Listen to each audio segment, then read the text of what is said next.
There are many strange happenings in the wild country of British Columbia, and none more so than the singular event of coming into contact with a Sasquatch. In the indigenous tongue of a native people, the males are known as the Bukwas, and the females are named Sanakwa. The people who seek them out are known as Sasquatch researchers, and the following reports are from the files of one such man, Canada's preeminent Sasquatch researcher and seeker of the truth, Thomas Steenburg.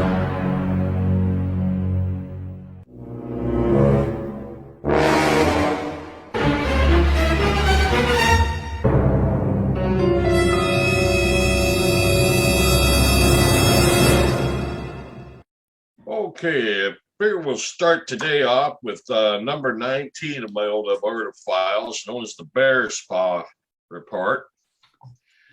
This occurred in the small little hamlet of Bear Spa, Alberta, which was at that time a small little hamlet northwest along the banks of the Bow River, northwest of Calgary, Alberta. But in 1978, this couple, who I later met and interviewed, in company with researcher Robert Alley from Alaska. It's one of 2 times Robert Alley accompanied me to a witness interview. And by that time, they had left Bear Spa because even back then they said the city was getting too close, so they decided to move to Cochrane. And that's where we interviewed them in their house in Cochrane, also off the road.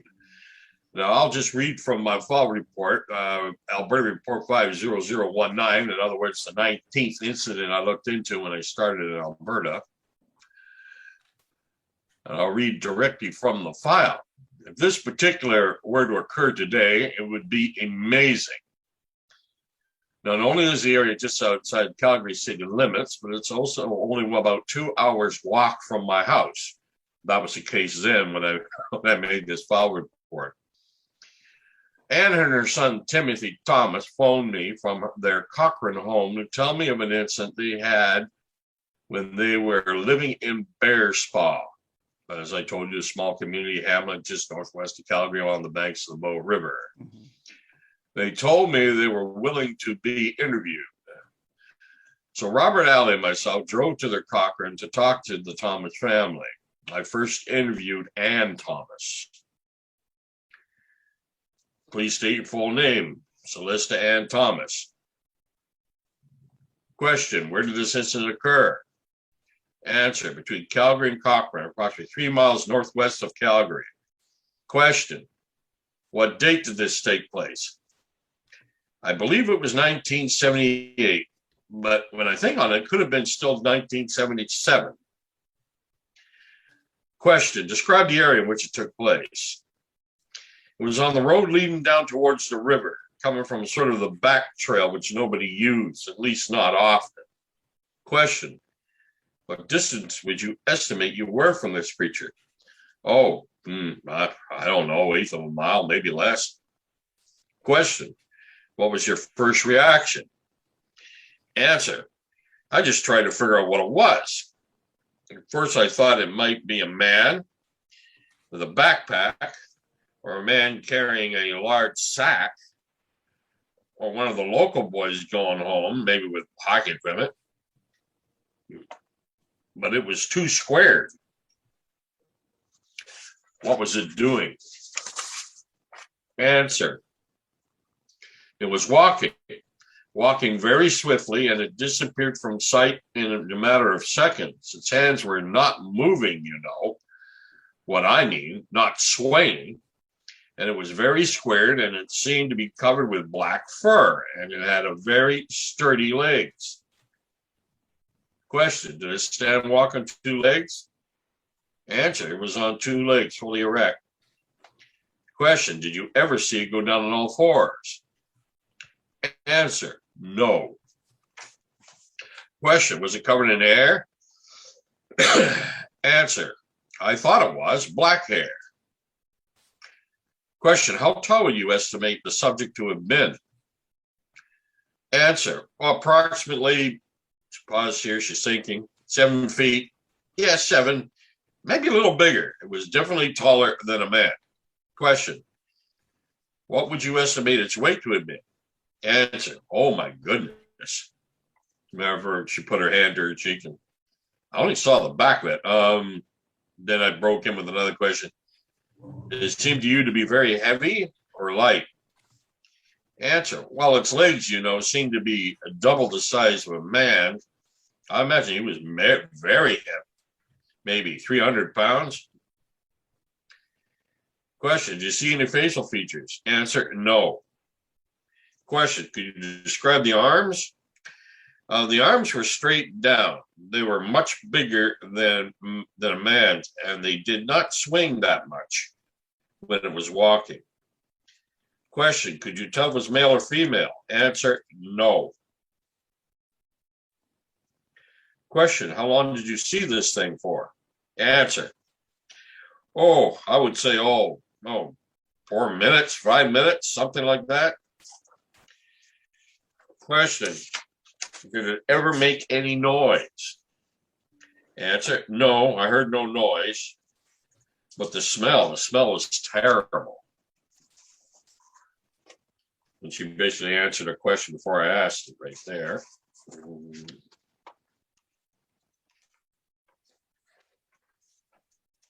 Question, did the creature see you? Answer, I don't believe so. It might have, since the dog was scared. It might have been around the house for all I know. Question, after the creature moved off, did you check for footprints? Answer, no, I was afraid. And my son didn't want to either. Question, did you report what you saw to the police? Answer, no, because I thought it would be laughed at. Question, did you report this to anyone else? Answer, just family members. All I got was, they all got a big kick out of it. Question, in your own words, describe what happened. Well, the dog started to whimper outside. So I figured that some of the other dogs were picking on him. I went out and he was under the porch whimpering, and the way I never heard him whimper before. Then the odor struck me. It was awful. So I called to my son, and we got the dog out, and then went on with whatever we were doing. I went over to the French windows, and I noticed that it was starting to snow. And then I noticed this thing walking in the direction of the river. And that would take him across Bears Paw Road. Like in that area down in the Trans-Cattle, my son and I asked, could you see the back sack on his back? Because it looked very big. My son said it looks like too big to be a man. So I looked hard at it. And it looked like a black animal fur. His legs were very, very stocky, and it took big steps. It was very squared on the upper body area, and it just walked out of sight. Now, Robert Alley, who's a bit of an artist, did a witness sketch based on what we were told during this interview. I'll just show you his drawing right here.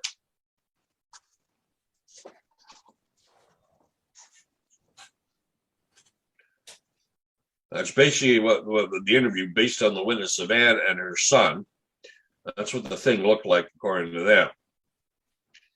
Now, I did interview the son as well, separately from his mother.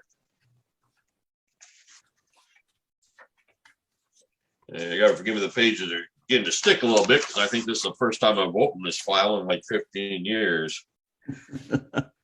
Next, I interviewed Timothy Thomas in a different room from his mother, Anne. Timothy's statement was a little different. Now, was his name Timothy or Jim? I think his name is Timothy Jim Thomas. At the time, they wanted their identity kept confidential, but that has since passed. Yeah. Yeah. Okay. Yeah. Just curious. Yeah. I interviewed Timothy Thomas in a different room from his mother, Anne. State your full name. Timothy Patrick Thomas. Where did this incident occur? Answer, Bearspaw. What date did this take place? November 1978. Or, wait a minute, it could have been 79. Nope, 78. Was the sighting at night or day?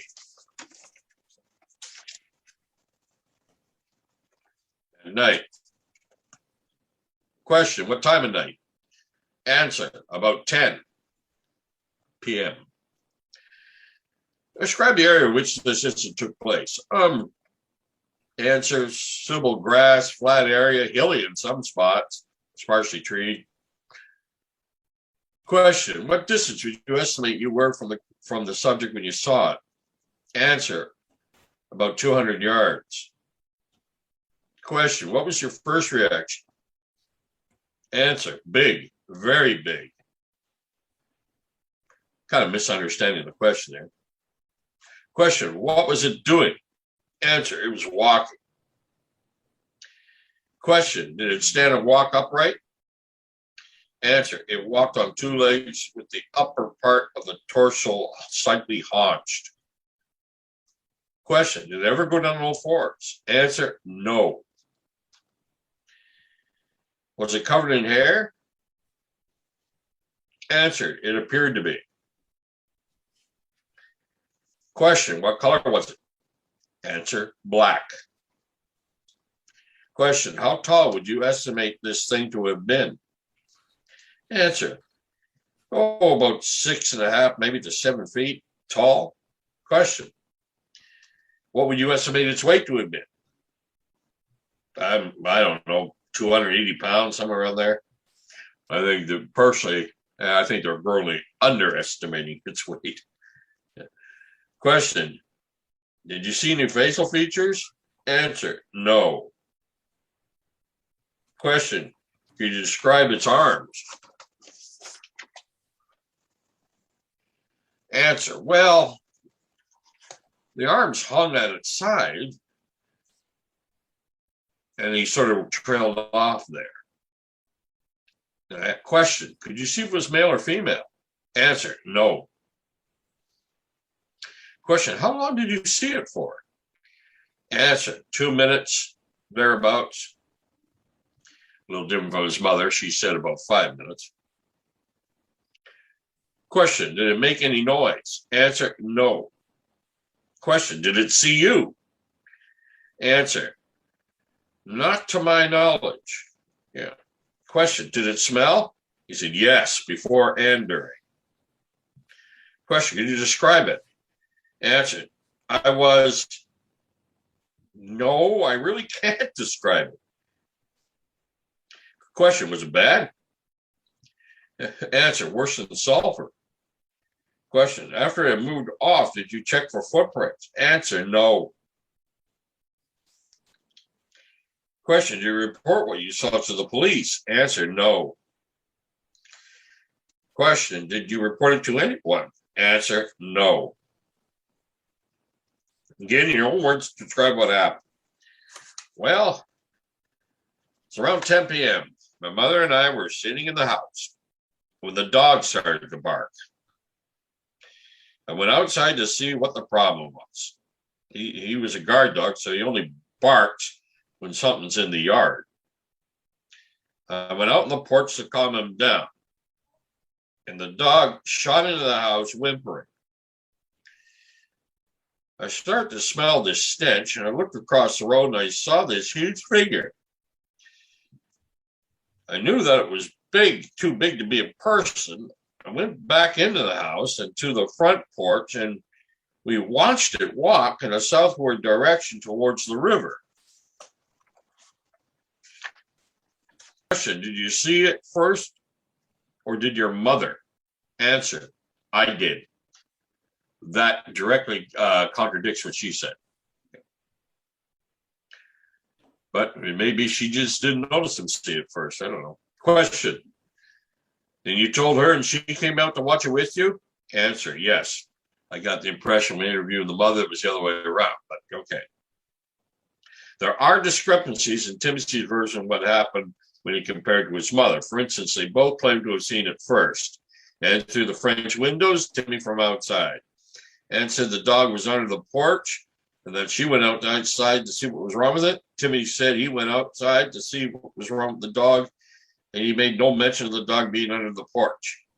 And said the dog was whimpering while Timothy says the dog was barking. Well, at least he said it was barking at first. As for the creature, Timothy says the torso was slightly hot as the creature walked, and says that it stood quite erect. Both agreed that the colored creature was jet black, and that it walked away from them in the southwest direction towards the river. And as I said before, Robert Alley drew this diagram and this little map at the time we were there. You see that very well. Yeah. And that basically is what happened on November 1978, Bearspaw, Alberta, file 50019, the 19th incident I looked at. So Thomas, now that this is 40 years old, thinking back on it, do you think that I'm not saying they didn't see anything, but do you think it was the mother who actually saw it and the son was just getting in on the attention? Or because the mother seemed to give more positive answers and he seemed to be a little vague on what he knew and what he saw, and compared to her. I know, I think my personal opinion is that's a possibility, but I generally think they both did see it. They just weren't paying attention to what each other was doing at the time. Until they got back in the house and both watched it walk off. Yeah. Okay, yeah. I can think. See that. It may have been under the porch when Anne went out, and then it was on the porch and running inside when he came out. That's right, because I wondered about the discrepancy. She says hiding and whining. He says out front and barking. Yeah. So which is it? So they've been both. It could have been both.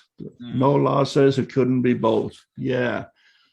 Well, folks, if you think that is a little bit confusing, wait till later on when we do the Crandall campground and you've got a number of people giving reports about the same incident at the same time. Yeah. I remember at the time of the Bearspaw incident that the witnesses did not wish to be identified. And the only reason that is changed now, as far as I know, she has passed away for some years now. Yeah. And I have no idea where he is. How did you first hear about this? They contacted me. Oh, and how long after the incident was that?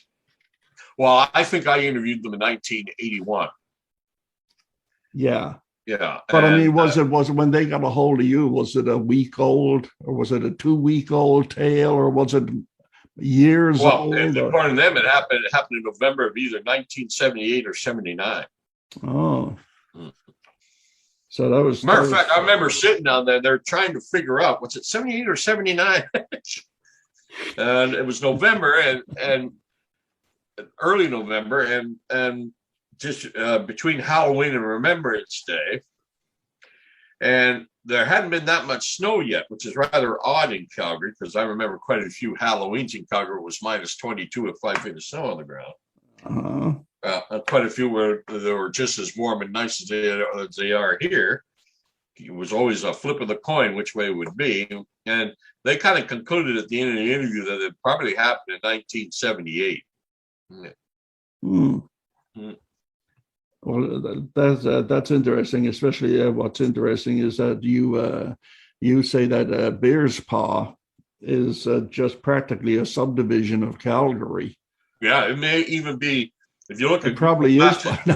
Yeah, it's been overrun by Calgary. Like Calgary, even back when I was there, I left Calgary and Alberta in general in 2002 to move here to the West Coast. And back then, Bearspaw, the city, was just seemed to be coming closer and closer and closer every year. You know, the urban neighborhoods. Sure. sprawl. Instead of a nice farmhouse every couple of kilometers, you had a wall and it almost looked like an advance. Yeah. And they're just getting closer and closer and closer. Back in '78, they were still a little farther away, but it may even be overrun now. Now, it could be that the cities only came up to a certain point and continue to expand northward. I don't know. It does look like it's still, Bear Spa itself is still, according to Google Maps, is basically sagebrush country. Yeah. Well, I know one thing from listening to these reports in Alberta. My son lives in Calgary with his family, so it's going to make visits there all that more interesting now that I have all these names bouncing around in my head of these different areas where there's been reports. And hey, son, how would you like to go for our drive in the country? Hey.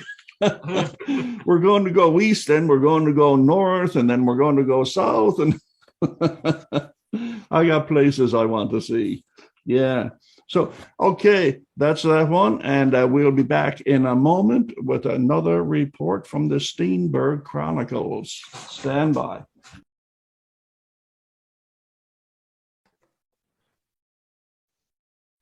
Okie doke. Now, this next Alberta file is number 50092. In other words, Alberta Incident 92, which is one of the last ones I ever looked into in the province of Alberta. And it occurred long after I had left Alberta. So I sort of heard about this secondhand. The following report was forwarded to me by one Cliff Barackman of, you well know, Searching for Bigfoot fame. Yep, Cliff and Cliff and Bobo. Yep, location is the Bow Valley Campground, north bank of the Bow River near Exshaw, Alberta. The date this occurred was May 2011.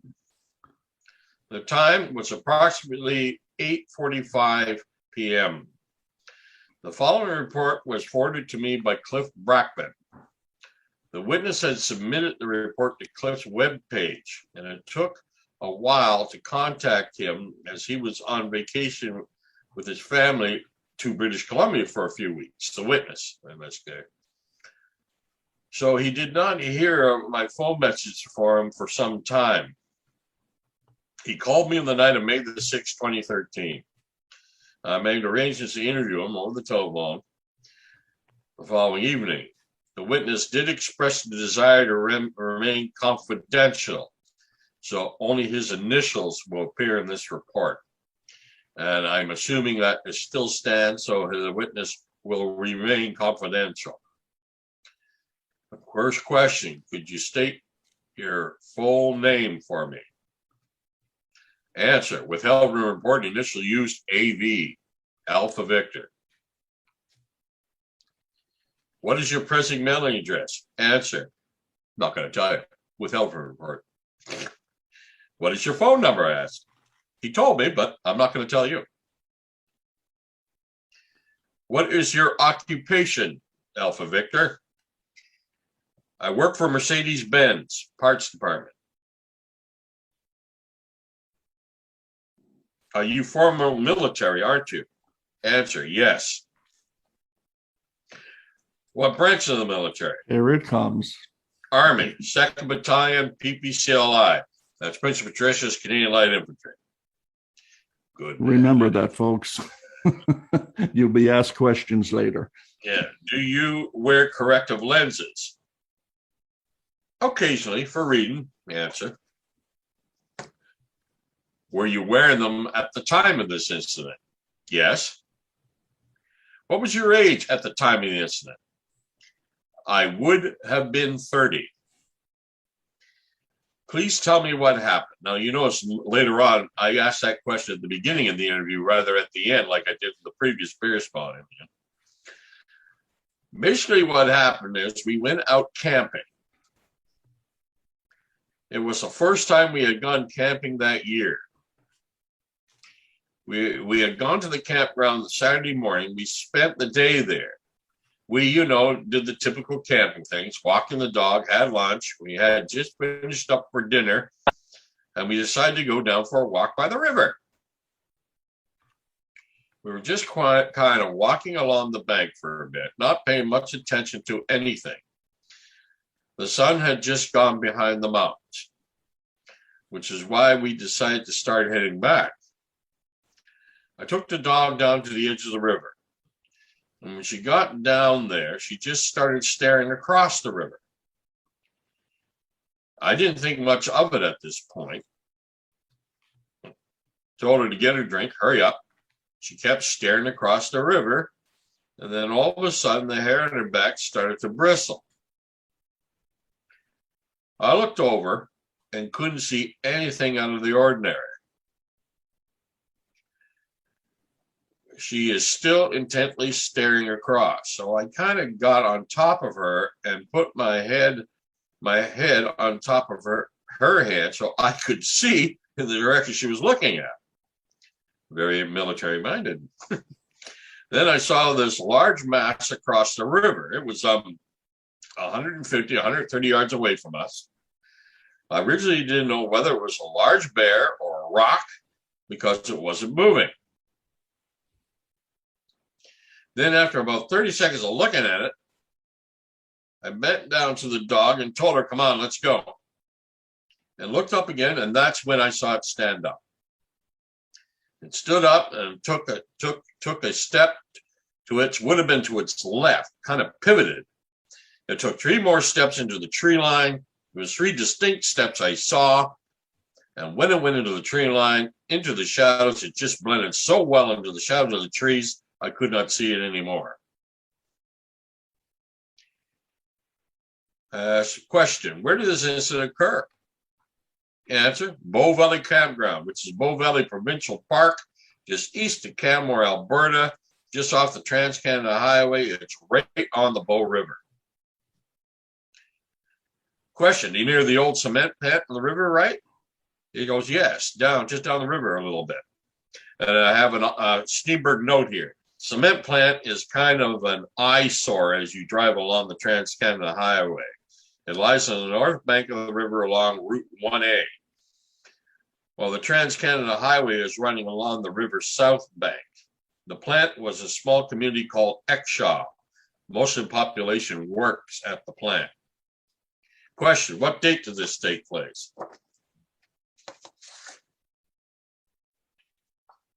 Answer, we always go camping, it was the weekend before the May long weekend, Victoria Day long weekend. The weekend before that. I think it would have been May 10th or 11th. A Saturday before the long weekend. It was the first weekend we go camping. Steenburg note here. In his report to Cliff Brackman, he wrote May 14th. At this point, he starts to go into details which have not been asked yet. He continues. When I first saw it, like sometimes you notice the witness tends to want to give an answer before you answer it. You know what I mean? He wants to get this out. When I first saw it, I know it wasn't, but I didn't know what it was. I didn't think much of it. My thought of the situation, it wasn't possible because there are none Sasquatch in backrest. In other words, he says he didn't believe in Sasquatch. You wouldn't even consider the possibility. In Alberta, there's more in BC and Washington, Oregon, right?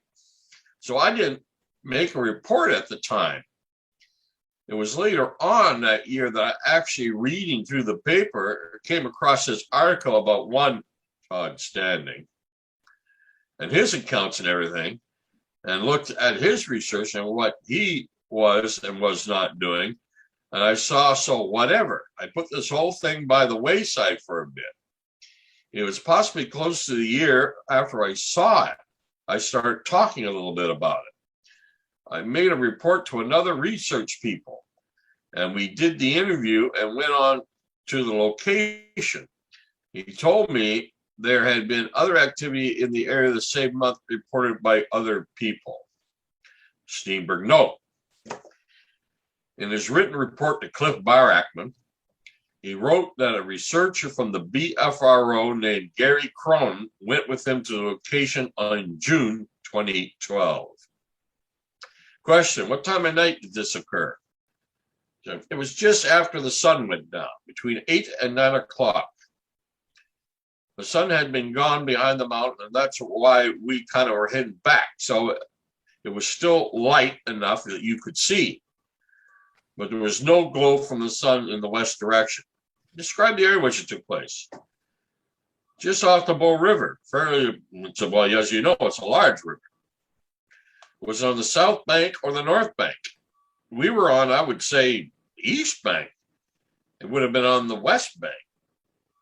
Does the river run west to east at this point? Yes, it runs west to east. So was the subject on the north or south bank? Oh, okay. It would be on, I'm trying to think here. It would have been on the north bank. Steenburg, no. I think he's wrong here. The campground lies on the north bank of the Bow River. And he was looking at it, he said, across the river. So that means it would have been the south bank, which is where they were camping. And the subject was on the opposite bank and would have to have been on the south bank. So you're saying it was on the north bank? Yeah, I think so. Question, what distance would you estimate you were from the subject when you saw it? Oh, 150 to about 130 yards. Question, what color was it? I really couldn't get a color, not a specific color, but it was dark, but not really jet black. Possibly a very heavy dark brown. When I thought it was a grizzly, but it was darker than a grizzly. It wasn't a black bear. Way too big for a black bear. You know, a greyhound, there's a color which is called dun. I didn't know that. I heard of that. I heard of that. Yeah, which is gray with some brown mixed with it. It was similar to that. Question, what was your first impression of it? At first I thought, and when it was hunkered down, at first I thought it was either a rock or a grizzly bear. But it's when it stood up, that's when I was 100% sure I knew that what it wasn't. And I knew it wasn't a person just from the size of it. I know it wasn't a bear because a bear doesn't stand up on 2 feet and pivot that way and walk off clearly with a stride. How did you react when you first saw it? Shock, more or less. I was basically trying to process what this was. I just saw this and I can't explain what I saw. I felt no fear of excitement or anything like that. It was more, military, trying to evaluate situation surroundings. And I just tried to figure out what it was I saw. I really can't explain it. What was it doing? It was just bending down near the river. I don't know if it was digging in the river or bank, or as soon as when I was looking at it, there was no movement from it whatsoever. Then as I said, about 30 seconds, I turned around and went to grab my dog and looked away from it.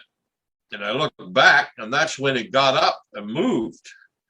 So I don't know if it noticed me way over there, or it was just standing, or I was just standing still, or it was just standing still. Then I broke looking at it, and when it decided to get up and move. Question, was it hairy? Answer, I really couldn't tell if it was hairy, but it was a solid color. Maybe 115 to 130 yards. I really couldn't distinguish hair. It wasn't skin, it wasn't clothing. But I can't really rule out that what it wasn't. I can't say with 100% certainty that it was hair. That kind of impressed me. How far do you think you were from it? 115 to 130 yards. Did Stan walk upright? Yes. Did you ever see it go down on all fours? No. How tall would you estimate it was? Well, based on the size, distance 7.5, I would say 7.5 foot range. Question, how much do you think it weighed? Answer, I would be about 500 pounds easily. Shoulder width, arm. Being in the military, you see guys at a distance walking with full rucksacks and gear, 130-pound gear kit on their back. That's not an exaggeration. I remember that. And the thing was bigger than that. Question, how long did you see it for? 30 seconds. When it was standing, and so when it was either squatting or sitting, 30 seconds while it was down by the river. And from the time it stood up and took those 3 steps in the bush, it was maybe 8 to 10 seconds. When it was down by the river, was it at the water's edge? Yes, right at the water's edge, yes. How far from the water's edge was the tree line? Oh, I didn't go over there, but I estimate maybe 10 yards. Did it see you? Answer, I think it did. So what was its reaction? I think its reaction was to stay as still as possible, which it did until I broke eye contact with it. And as soon as I did that, that's when it got up and moved to the bush. Could you see any facial features? Answer, no. Question, could you tell if it was male or female? Answer, no. Question, could you describe the arms? Answer, when it walked, it did have an arm swing. You could see that. You could see the motion. Question, did it make any noise? Answer, no, no noise. Question, did you smell anything before, during, or after? Answer, I didn't. I honestly think my dog might have, which might be why she was looking over there. Question, what breed's your dog? Answer, she's a greyhound. Question, how old? She would have been 3.5 when this happened. Question, did she bark or growl at the subject? No, not at all, which is strange for her. Question, are there any other physical characteristics of the subject which stand out in your memory?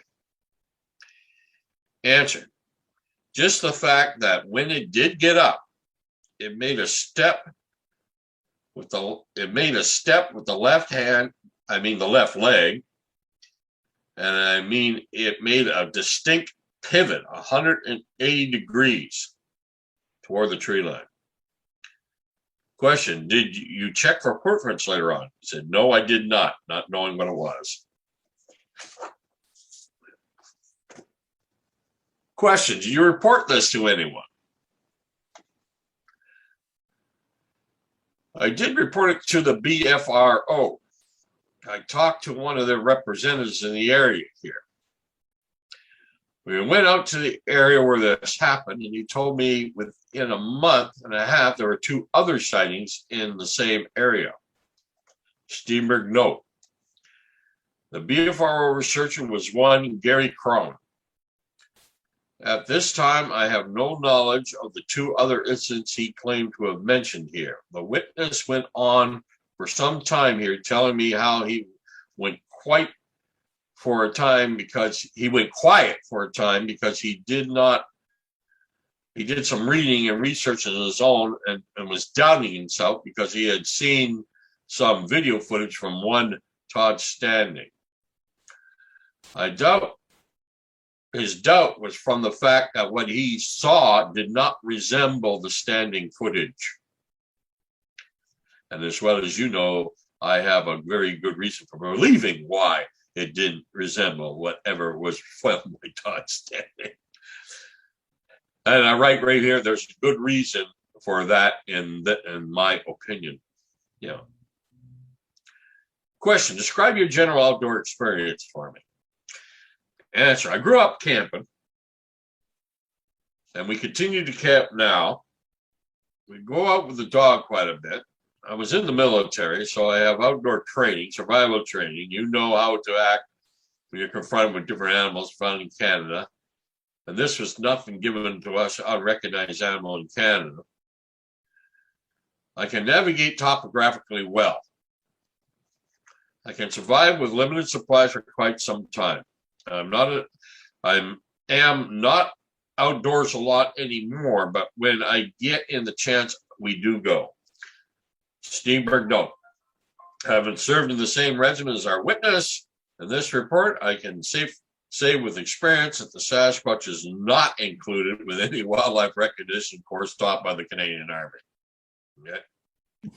But the survival and outdoor survival courses are extenuous.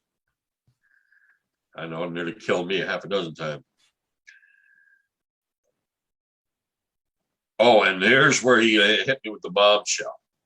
My daughter was there, but she did not see it. Yeah, kind of late in the report, but it's there. Yeah. I said, was she at the riverbank with you and the dog? Answer, she was at the river bank. She was throwing rocks in the water. Question, you didn't try to draw her attention to it at all? She answered, no, I didn't know what it was. Question, how old was she at the time? She was 8, so she's just a little kid. And I think, and I suspect, assuming the story is factual, that maybe it was pay attention to her rather than him, but who knows? Question, what do you think it was? Answer, originally, I thought it looks like a Sasquatch or Bigfoot but at the same time, I thought they don't live here, being Alberta. Mm-hmm. Yeah. So obviously our witness had no previous knowledge of Sasquatch reports on the east side of the Rocky Mountains. They're on the west coast, and I always thought this was his reported range and habitat.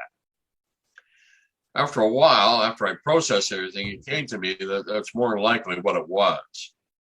Question, have any of your friends or family members ever made an incident like this before? No. Are you convinced that you saw a Sasquatch? Answer, right now, the more I process this, yes. Question, have you ever made a report like this to anyone before? No.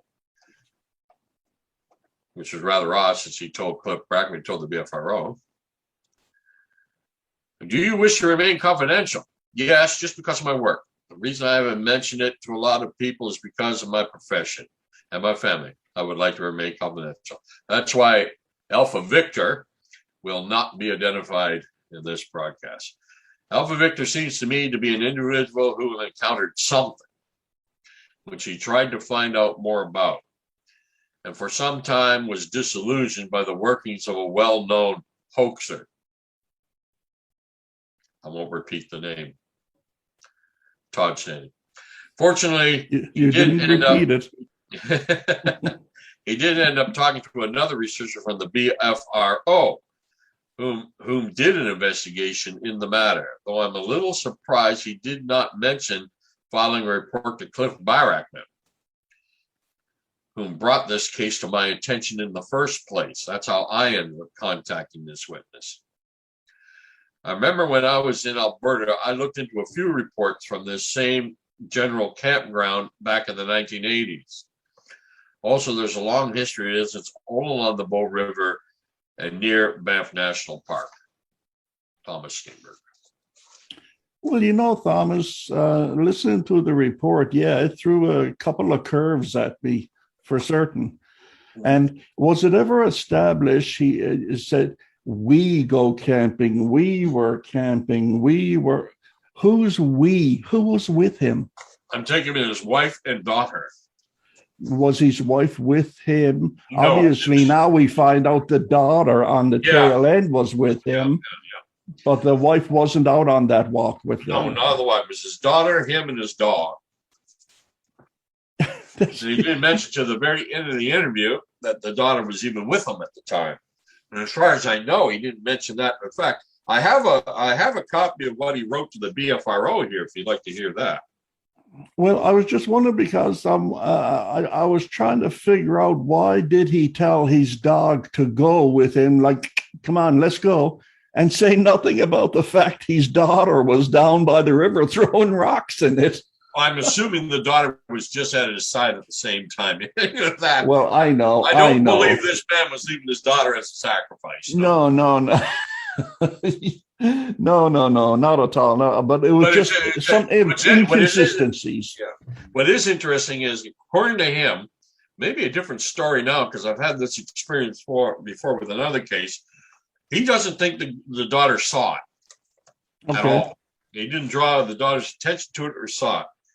And you may remember a case I did on the coast. We never thought the little girl saw it at all until years later. The little girl said, "What was that big monkey we were looking at that day?" It seems like, yeah, there's a certain age at which a child turns into an observer, more observant of its surroundings, but still keeps its mouth shut, shall we say. Like they're more accepting in their own ways. It's after they get to be about 11, 12, 13-year-olds that, they're scared to death. But I think in this case, maybe the little girl did see it. Yeah, maybe. Did the alleged Sasquatch see her?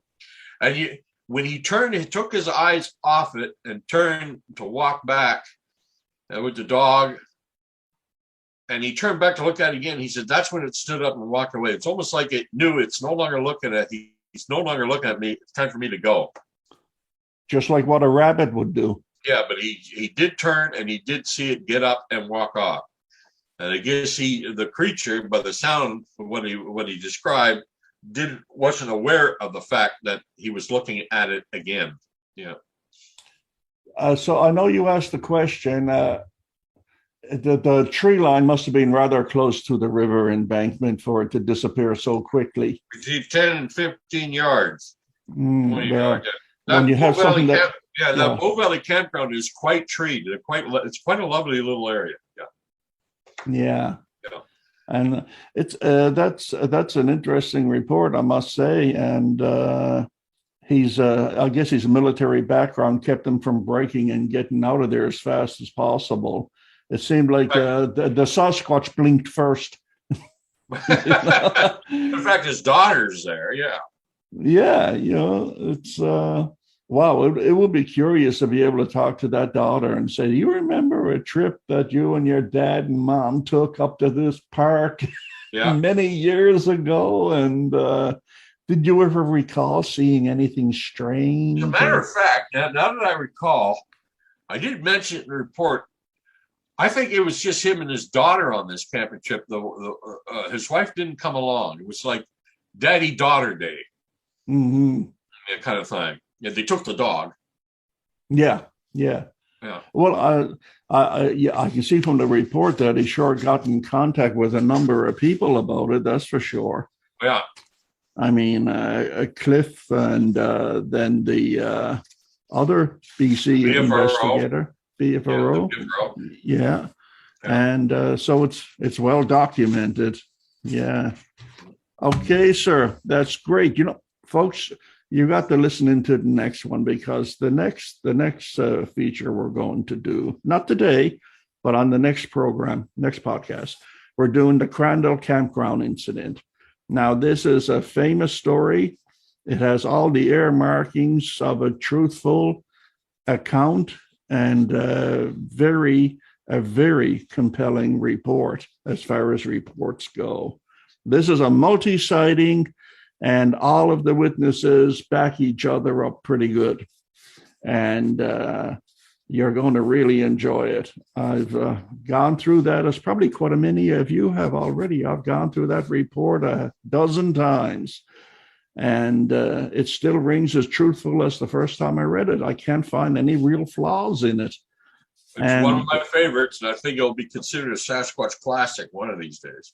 It should be right up there with Bowman and all the rest of them, I mean, Ape Canyon and most definitely. I know in the province of Alberta, the Sasquatch field of province of Alberta, along with the Bighorn damage in 1969, this is considered the story of the province of Alberta. Yeah.